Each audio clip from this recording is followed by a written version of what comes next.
नमस्कार साथियों, कैसे हो आप सभी। आशा करते हैं आप सभी लोग अच्छे होंगे, स्वस्थ होंगे।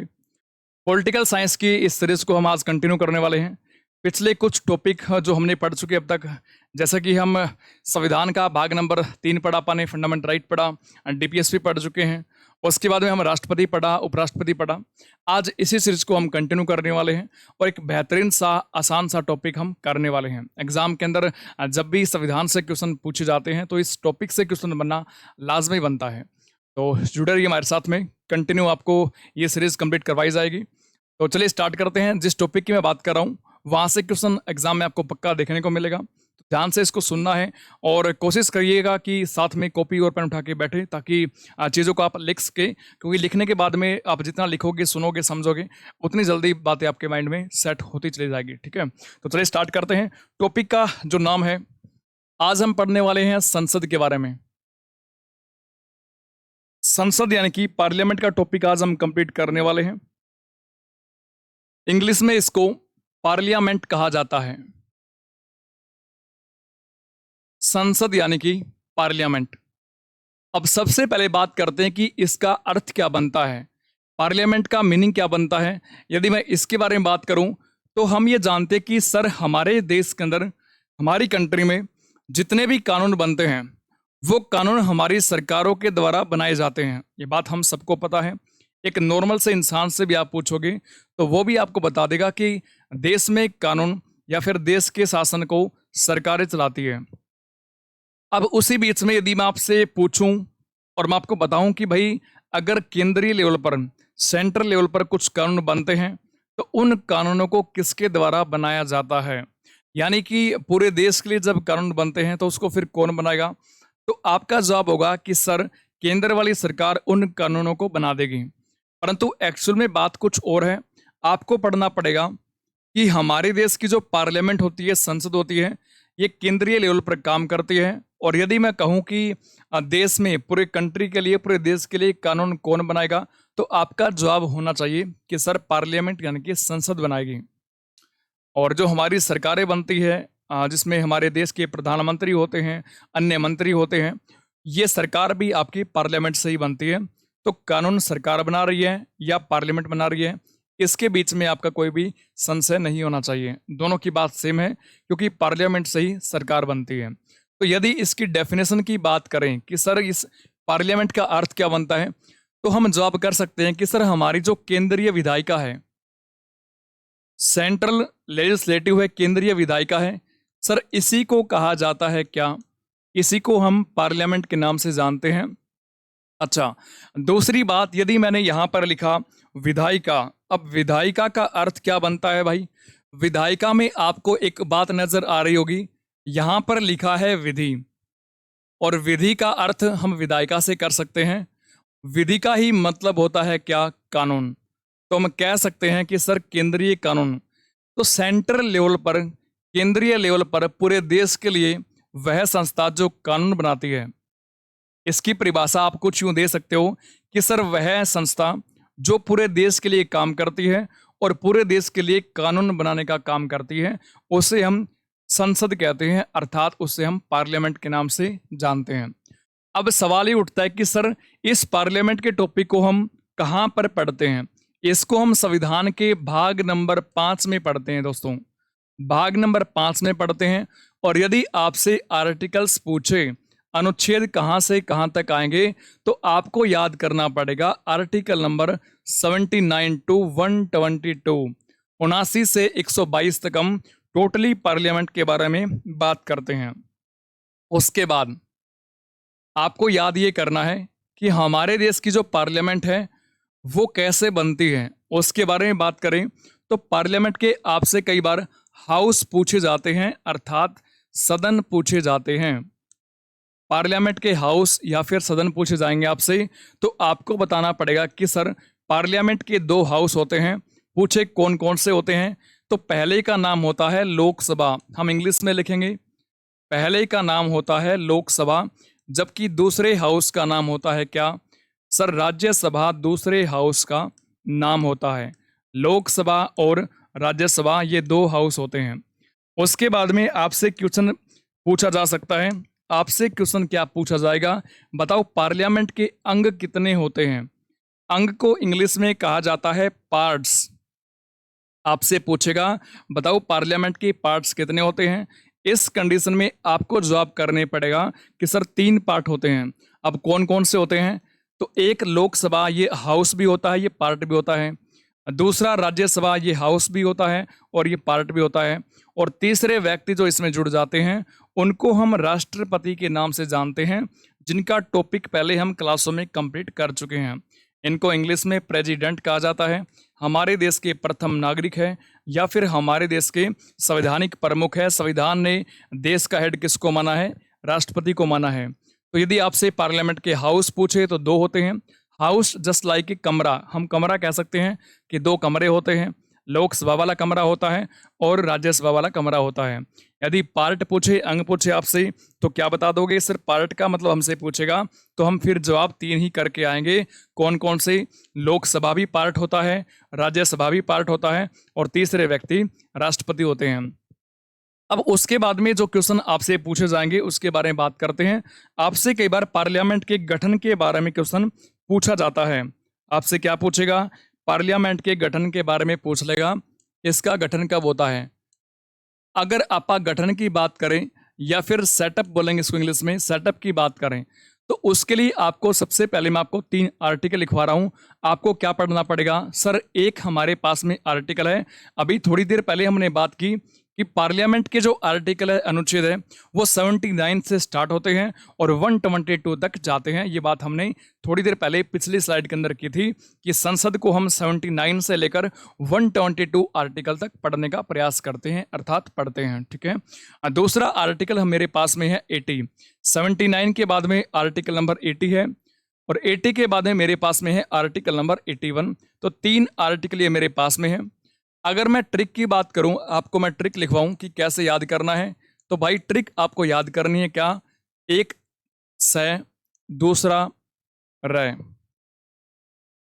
से रे ला। तो हम कह सकते हैं कि एक लड़की का नाम है सरला, एक लेडी महिला, लड़की का नाम है सरला।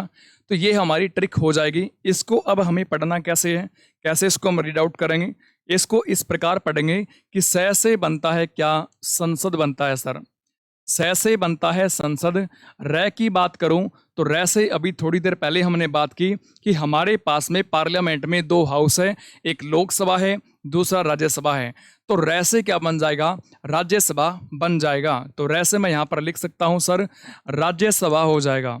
अगर बात करें ला से क्या बनेगा, सर ला से तो लोकसभा बन जाएगा, ला से तो लोकसभा बन जाएगा।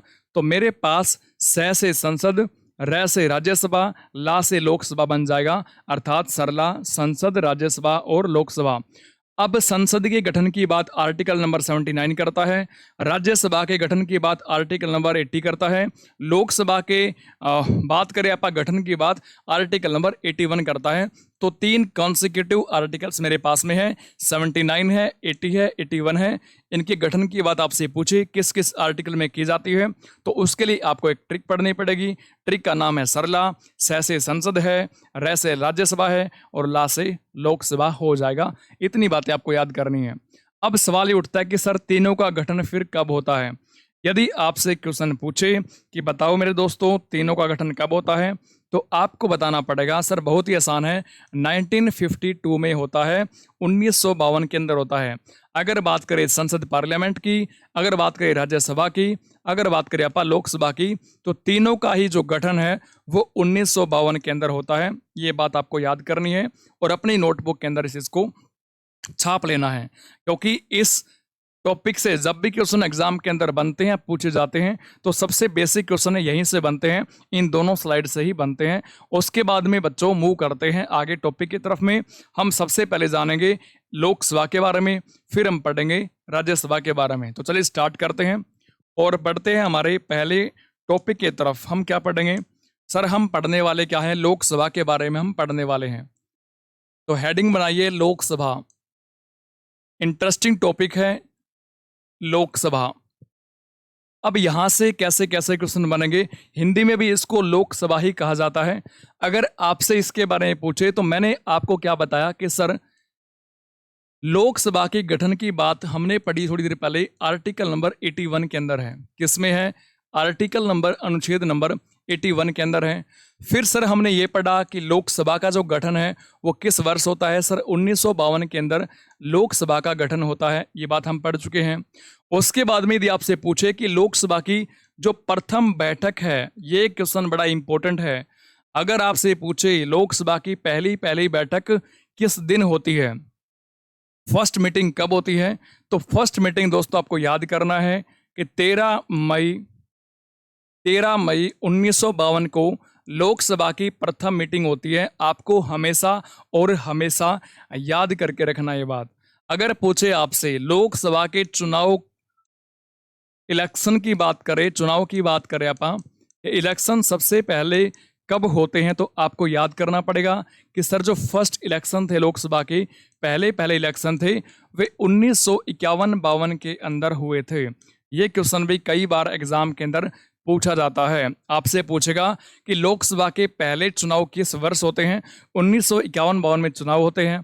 और चुनाव होने के बाद में 500 मेंबर यहाँ से लोकसभा के चुने जाते हैं। और 500 मेंबर जब एक स्थान पर जाके बैठते हैं, पहले दिन बैठते हैं, तो उसको बोला अपने प्रथम मीटिंग। प्रथम क्या बोला? मीटिंग बोला, प्रथम बैठक बोला।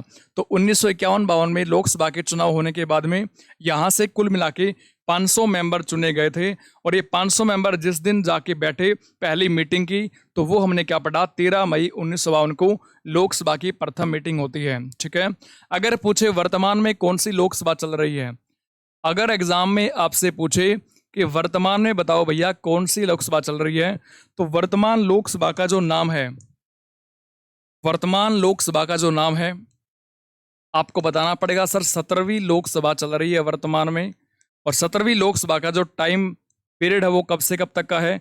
सर 17वीं लोकसभा 2019 से स्टार्ट हुई थी और 2024 तक जाएगी।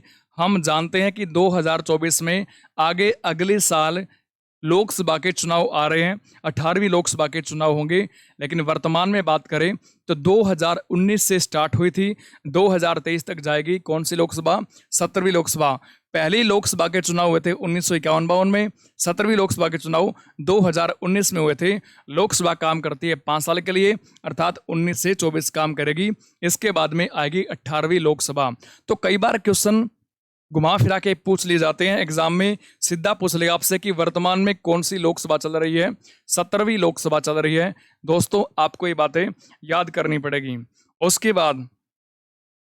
उसके बाद आपको जो याद करनी है बातें वो हो जाएगी कि लोकसभा के अन्य नाम क्या है। जैसे कालू, पीलू, धोलू नाम होते हैं गाँव के अंदर बच्चों के, है ना? तो वैसे ही आपसे पूछेगा कि लोकसभा के बताओ बच्चों अन्य नाम क्या हो जाएंगे। तो इसके 4-5 नाम बनते हैं। जैसे लोकसभा को कहा जाता है क्या? निमन सदन कहा जाता है। लोकसभा को निमन सदन कहा जाता है, यानी कि लोअर हाउस कहा जाता है। लोकसभा को ही प्रथम सदन कहा जाता है। लोकसभा को क्या कहेंगे? प्रथम सदन कहा जाता है। इसी को लोकप्रिय सदन भी कहा जाता है। क्या बोलेंगे बच्चों? लोकप्रिय सदन भी इसी को कहा जाता है, लोकप्रिय सदन। या फिर चौथा नाम इसका हो जाएगा क्या? इसको जनता का सदन भी कहा जाता है। क्या बोलेंगे? जनता का सदन।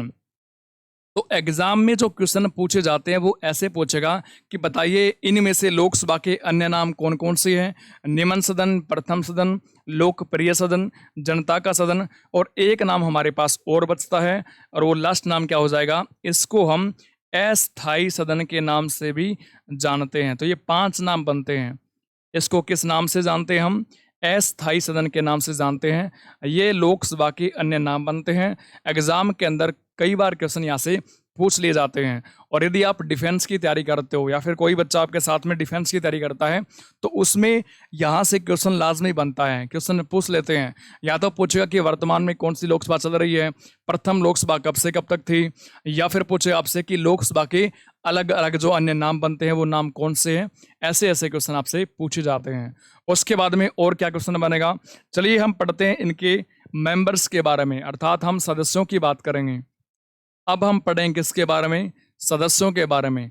लोकसभा के जो सदस्य होते हैं उनको हम क्या बोलते हैं? एमपीज कहते हैं। एमपीज कहते हैं। एमपीज की फुल फॉर्म की बात करते हैं तो फुल फॉर्म बन जाएगी members of parliament full form क्या बन जाएगी बच्चों? मेंबर्स ऑफ पार्लियामेंट इसकी फुल फॉर्म बन जाएगी। यदि आप हिंदी में बात करें तो इसको क्या कहेंगे आप? इसको कहा जाएगा सर संसद के सदस्य। क्या बोलेंगे? संसद के सदस्य बोलेंगे, क्योंकि जो लोकसभा होता है वो संसद का पार्ट होता है, अंग भी होता है और हाउस भी होता है। तो लोकसभा के जो सदस्य होंगे वो ऑल्सो कॉल्ड एज किसके कहे जाएंगे बच्चों? पार्लियामेंट के, संसद के सदस्य भी कहे जाएंगे। क्योंकि इससे पहले हम क्या पढ़ चुके हैं? इससे पहले सर आप हमें बता चुके हो कि संसद अर्थात पार्लियामेंट के हाउस कौन कौन से होते हैं? लोकसभा और राज्यसभा होते हैं। तो मैं यहाँ से कह सकता हूँ, मैं यहाँ से क्या कह सकता हूँ कि जो लोकसभा के मेंबर है उनको हम एमपीज कहेंगे, अर्थात मेंबर्स ऑफ पार्लियामेंट कहेंगे। लोकसभा के सदस्य पार्लियामेंट यानी कि संसद के सदस्य भी होते हैं। उसके बाद में यहाँ से जो क्वेश्चन और आपसे पूछे जा सकते हैं वो कौन से पूछे जाएंगे? आपसे एग्जाम के अंदर पूछे जा सकते हैं कि ये जो सदस्य होते हैं, मेंबर्स होते हैं, एमपीज होते हैं, तो आप हमें ये बताइए कि इन मेंबर्स का चुनाव कैसे होता है? इन मेंबर्स का चुनाव अर्थात इलेक्शन कैसे होता है? ये क्वेश्चन भी एग्जाम में पूछा जा सकता है। चुनाव कैसे होगा बच्चों? इलेक्शन कैसे होगा? तो आपको याद करना है, इनका चुनाव होता है प्रत्यक्ष विधि द्वारा। किस विधि द्वारा होता है? प्रत्यक्ष विधि द्वारा चुनाव होता है। और प्रत्यक्ष को कहा जाता है डायरेक्ट। अब इसका मतलब क्या बनता है? पीछे जब आपने राष्ट्रपति के बारे में पढ़ा, उपराष्ट्रपति के बारे में पढ़ा, तो मैंने आपको बताया कि जो चुनाव होता है राष्ट्रपति का या फिर उपराष्ट्रपति का, वो इनडायरेक्ट होता है, यानी कि अप्रत्यक्ष होता है। और अप्रत्यक्ष चुनाव का मतलब मैंने आपको वहां पर यह बताया था कि उनके चुनाव में आम जनता पार्टिसिपेट नहीं करती है। नॉर्मल जो लोग होते हैं, हमारे आप जैसे लोग होते हैं, वो राष्ट्रपति के चुनाव में पार्टिसिपेट नहीं करते हैं। तो बात करें कि फिर उनमें चुनाव में पार्टिसिपेट कौन करता है? जनता के द्वारा चुने हुए प्रतिनिधि पार्टिसिपेट करते हैं, अर्थात एमपीज और एमएलएज पार्टिसिपेट करते हैं। ये बात हमने राष्ट्रपति के टॉपिक में अच्छे से यानी कि कंप्लीट कर ली थी। लेकिन वहीं पे बात करें कि जो लोकसभा के मेंबर हैं उनका जो चुनाव है वो प्रत्यक्ष विधि के द्वारा होता है। अब इसका अर्थ क्या बनता है? इसका मतलब कि जो आम जनता होती है, आम जो पॉपुलेशन होती है, वो लोकसभा के चुनाव में पार्टिसिपेट करती है।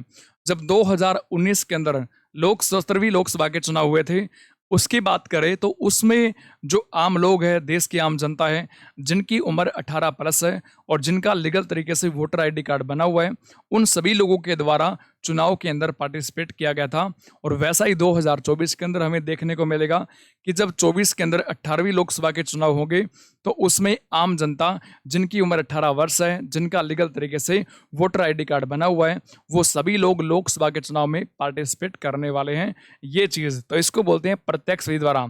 इसका मतलब क्या हुआ कि जो आम लोग होते हैं, आम जनता, 18 प्लस वाली जो आम जनता होती है, आम जनता वोटिंग करती है।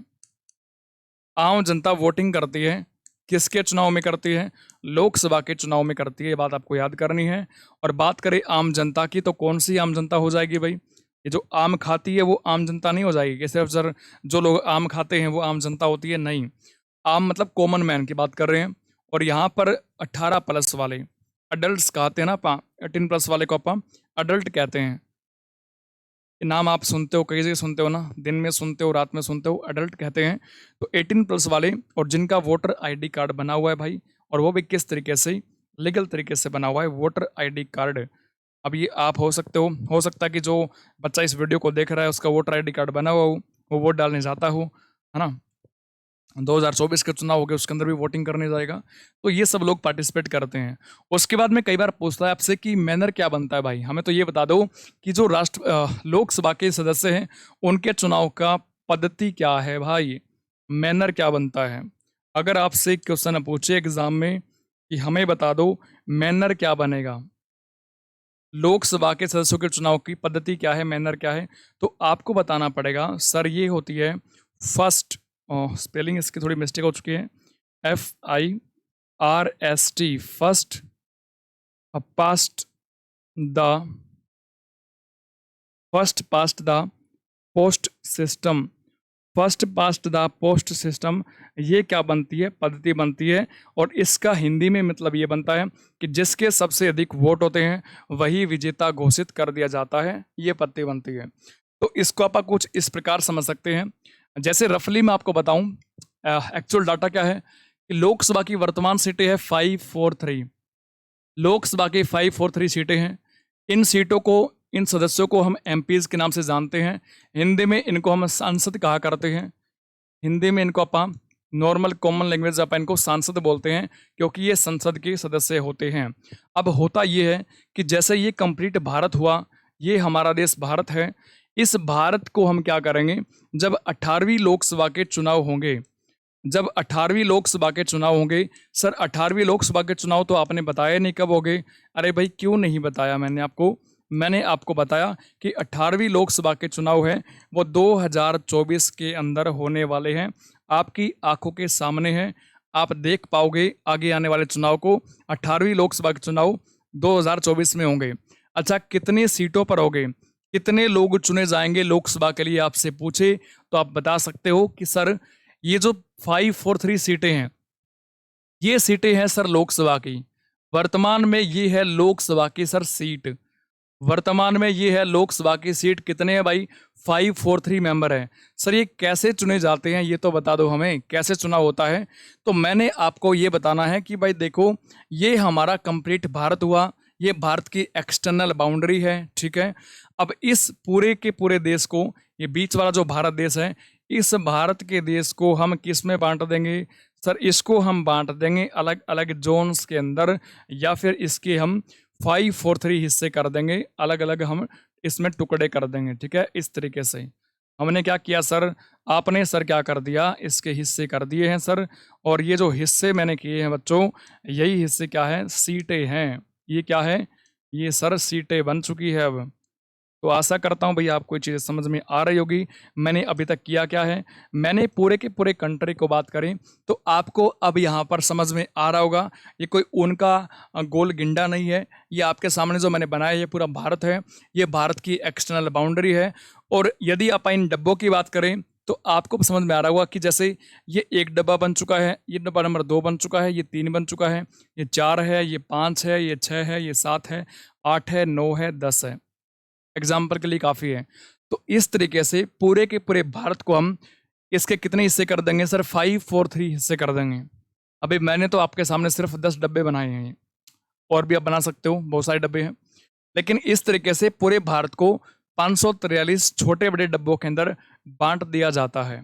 अब बांटने के बाद में क्या होगा भाई, अब जैसे मैंने इनको बांटा तो मैंने बताया कि ये 10 नंबर डब्बा है भाई, ये 9 नंबर डब्बा है, ये 8 नंबर डब्बा है, ये 7 नंबर डब्बा है, 6 नंबर डब्बा है। अब ये बांटे जाने के बाद में जब चुनाव होगा 2024 में, तो एक डब्बे का एग्जांपल लेते हैं। जैसे इन सभी को छोड़ते हैं, आप एक नया डब्बा बनाते हैं, ये रहा 11, इस 11 को बनाते हैं। ये जो 11 वाला डब्बा है, ये जो 11 वाला बॉक्स है, इस 11 वाला बॉक्स के अंदर से एक एमपी का चुनाव होगा, एक एमपी का चुनाव होगा। इसका मतलब ये हुआ कि सर ये जो बॉक्स मैंने बनाया है आपके सामने, इस बॉक्स के अंदर बेसिकली क्या होगा, मान के चलते हैं कि 100 लोग रहते होंगे, आम लोग जिनके पास में वोटिंग राइट है, 100 लोग रहते होंगे। उसके अलावा बात करते हैं तो यहाँ से एक व्यक्ति चुना जाएगा, अर्थात एक एमपी का इलेक्शन होगा, यानी कि इलेक्शन होगा जब एक एमपी यहाँ पर फाइनल होगा, चुना जाएगा। वैसे तो उम्मीदवार के रूप में बहुत सारे एमपी खड़े होते हैं, क्योंकि चुनाव लड़ने का अधिकार तो सबके पास होता है। अलग अलग पार्टियां होती है, पार्टियां अपने अपने कैंडिडेट लाती है, वो कैंडिडेट चुनाव लड़ते हैं। उन कैंडिडेट में से जिसके सबसे अधिक वोट आते हैं वो विजेता माना जाता है। इसी पद्धति को हम क्या बोलते हैं, first past the post system कहा करते हैं।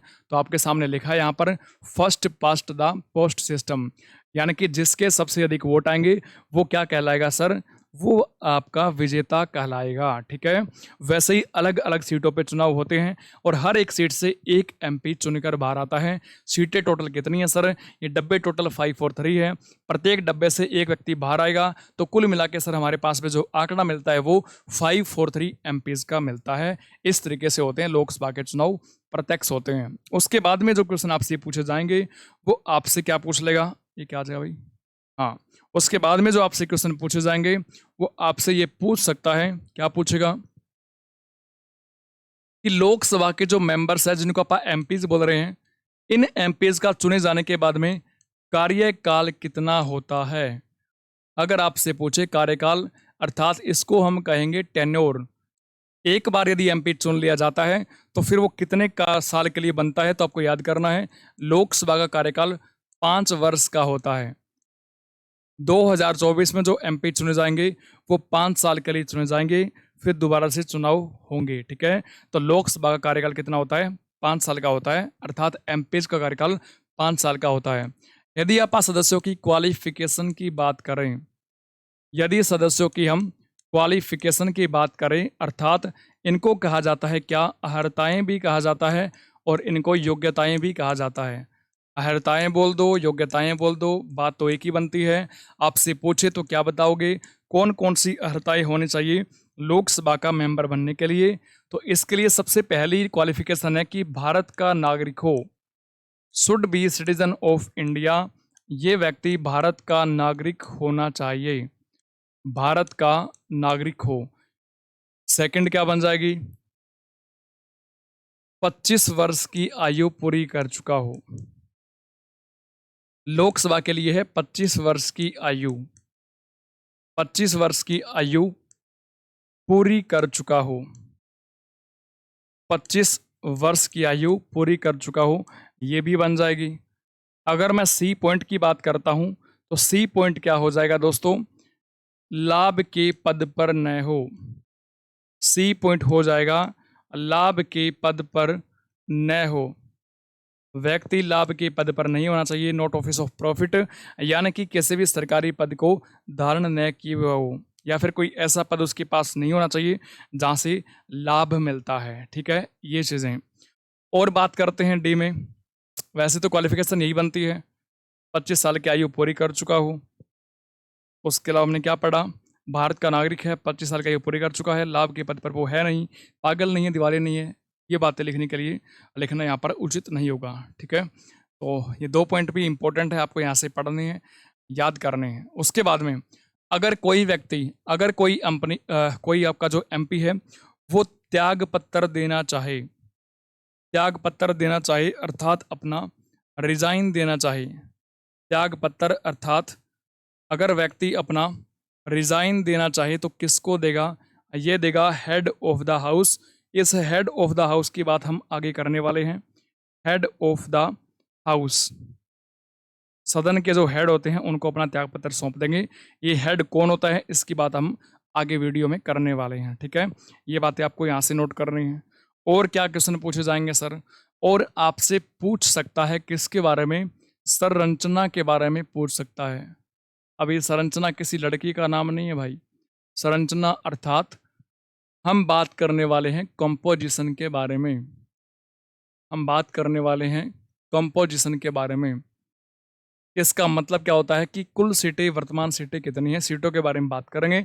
यदि आपसे पूछे कि बताओ लोकसभा की कुल सीटें कितनी हैं, अभी वर्तमान में कुल सीटें हैं कितनी, यदि आपसे क्वेश्चन पूछे तो आपको बताना पड़ेगा कि सर जो कुल सीटें हैं ना, ये जो कुल सीटें की आप बात कर रहे हो, ये सर वर्तमान में 550 है, 550 सीटें हैं, क्या कुल है। अगर पूछे वर्तमान सीटें कितनी हैं, कुल सीटें तो 550 है, लेकिन वर्तमान में कितनी सीटें भरी जा चुकी है या फिर भरी गई है, अगर उनके बारे में आपसे पूछे तो आपको बताना पड़ेगा कि सर वर्तमान में तो आपने बताया 543 सीटें हैं और इनको हम सर एमपीज कहा करते हैं। इसका मतलब ये हुआ कि अभी फ़िलहाल के लिए लोकसभा के अंदर इतने मेंबर्स हैं, 543 सीटें हैं, इन्हीं पर चुनाव होते हैं। लेकिन इससे पहले बात करें, इसके अलावा बात करते हैं तो 550 टोटल सीटें भरी जा सकती हैं। हमारे पास में सीटें टोटल 550 है, लेकिन फ़िलहाल के लिए 543 सीटों पर चुनाव होते हैं। ठीक है, ये चीज़ें। अब यहाँ से आंकड़ा थोड़ा चेंज हुआ है। क्या चेंज हुआ है कि सर हमने तो कहीं ना कहीं किताब के अंदर लिखा हुआ क्या पढ़ा था, हमें तो सर ये बताया गया कि कुल सीटें हैं 552 और वर्तमान सीटें हैं कितनी, 545। हमें तो सर किसी ने ये बताया 545, हम कहीं पर पढ़ के आए। ये फंडा क्या है, अगर इसकी बात करें ये टोटल है और इनकी बात करें ये प्रेजेंट है, वर्तमान में कितनी है। सर ये फंडा तो समझा दो, ये तो समझा दो हमें, ये कैसे आया, कैसे होता है। देखो भाई, इसको आपको समझना है तो आपको याद करना पड़ेगा। क्या याद करना पड़ेगा आपको? इससे पहले हम बात कर चुके हैं कि सर संविधान के अंदर कुछ भी चेंज होता है, बदलाव होता है, ये काम हमारे देश की पार्लियामेंट अर्थात संसद करती है। तो पार्लियामेंट ने ऐसे ही एक संविधान के अंदर बदलाव किया जिसको बोला गया सर 104वां बदलाव। क्या बोला गया? 104वां बदलाव। अब यहाँ पर बदलाव लिखना उचित नहीं होगा, इसलिए यहाँ पर लिखना पड़ा क्या? यहाँ पर संशोधन लिखना पड़ेगा। 104वां संशोधन हुआ सर, ये कब होता है? सर ये 2020 में होता है। कब होता है? 2020 में होता है। इसके माध्यम से लोकसभा के अंदर, लोकसभा में दो एंग्लो इंडियंस का कंसेप्ट समाप्त कर दिया गया। दो एंग्लो इंडियंस। अब एंग्लो इंडियंस को कहा जाता है अंगल भारतीय। एंग्लो इंडियंस को अंगल भारतीय कहा जाता है। इन अंगल भारतीय का जो कंसेप्ट है, ये जो कंसेप्ट है, इस कंसेप्ट को समाप्त कर दिया गया है। समाप्त कर दिया गया। अब ये दो लोग लोकसभा में नहीं होते हैं। अगर दो लोगों को यहाँ से कम कर दिया जा चुका है तो हम समझ सकते हैं कि सर 552 में से फिर से यहाँ से -2 करना पड़ेगा। और अगर यहाँ पर हम -2 करेंगे सर, तो फिर हमारे पास में जो डाटा निकल कर आएगा वो 550 बचेगा, जो कि हमारा एकदम करेक्ट डाटा है। वहीं पे बात करूँ मैं 545 की, तो 2 मेंबर यहाँ से भी माइनस करने पड़ेंगे। ऐसा यदि मैं करता हूँ तो सर मेरे पास में डाटा आता है 543 का, तो उस हिसाब से ये डाटा भी क्या है सर, करेक्ट हो जाता है। इस तरीके से 2 एंग्लो इंडियंस का प्रावधान समाप्त कर दिया जा चुका है। ठीक है भाई, ये चीज़ें। तो आज की क्लास को अपन थोड़ा शॉर्ट रखेंगे, इतना रखेंगे। उसके बाद में नेक्स्ट जब हमारी क्लास आएगी उसके अंदर लोकसभा को हम कंप्लीट पढ़ लेंगे। ठीक है, आपको तैयारी को बूस्टअप करना है, घबराना नहीं है, हम आपके साथ हैं। जितना आपको कोशिश होगी हर चीज़ आपको करवाई जाएगी। हम थ्योरी पार्ट भी पढ़ेंगे आप, उसके बाद में हम कुछ MCQs भी कवर करेंगे। सब कुछ हम पढ़ने वाले हैं। एग्जाम तो आपका सिलेबस भी पूरा करवा दिया जाएगा। और कुछ भी दिक्कत आपको आती है, किसी भी पॉइंट के अंदर, किसी के अंदर डाउट बनता है आपका, तो आप हमसे पूछ सकते हैं, जुड़ सकते हैं आप हमारे साथ में। और जुड़ने के लिए आपको क्या करना पड़ेगा? एक तो स्टार IQ जो एजुकेशन है, स्टार IQ जो एजुकेशन है, इस टेलीग्राम को आप ज्वाइन कर सकते हैं भाई। ठीक है, इसको ज्वाइन कर लेना आप। यदि मुझसे जुड़ना चाहते हैं तो मेरा नंबर है 9992807723। यहाँ पर आप जुड़ सकते हैं। ठीक है, चलिए मिलते हैं बाद में। Thank you very much, tata bye bye.